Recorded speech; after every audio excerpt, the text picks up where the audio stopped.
श्री सीताराम भगवान की जय। प्रश्नोत्तर मणिमाला भाग 12 तत्वज्ञान में आपका स्वागत है।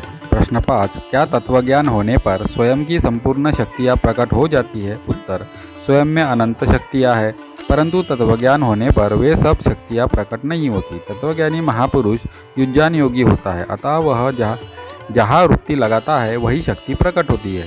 प्रश्न 6, सात्विक ज्ञान और तत्वज्ञान में क्या अंतर है?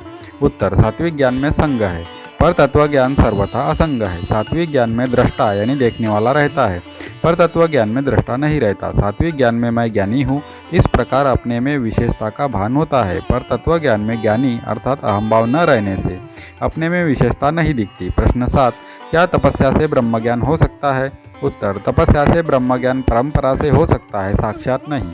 वेदांत में ज्ञान प्राप्ति के 8 अंतरंग साधन बताए हैं। विवेक, वैराग्य, समाधि, षट संपत्ति, मुमुक्षता, श्रवण, मनन, निधिध्यासन और तत्व पदार्थ संशोधन।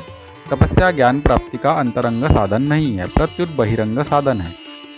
गीता में ज्ञान को भी तप माना गया है। शारीरिक तप साधन में सहायक हो सकता है, पर उससे ब्रह्मज्ञान नहीं हो सकता। शारीरिक तप से अभिमान भी पैदा हो सकता है। प्रश्न 8, ज्ञान तो अनंत है, फिर तत्वज्ञान होने पर जानना बाकी नहीं रहता, यह कहने का क्या तात्पर्य है?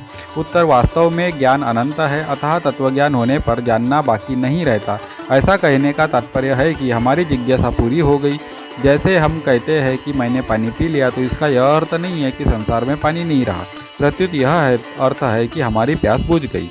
प्रश्न 9, क्या तत्वज्ञान होने के बाद भी ज्ञान बढ़ता रहता है? उत्तर, तत्वज्ञान होने पर बोध में तो कोई फर्क नहीं पड़ता, पर जब तक तत्वज्ञ महापुरुष का शरीर रहता है तब तक पहले के अभ्यास अथवा स्वभाव के कारण उसका विवेक व्यवहार में बढ़ता रहता है। विवेक बढ़ने से उसका विवेचन भी स्पष्ट तथा बढ़िया होता है और उसमें नए नए दृष्टांत युक्तियाँ आती है। जैसे गैस बत्ती का मेंटल जलने के बाद विशेष प्रकाश देता है, ऐसे ही तत्वबोध होने के बाद उस महापुरुष का विवेक विशेष प्रकाशित होता है।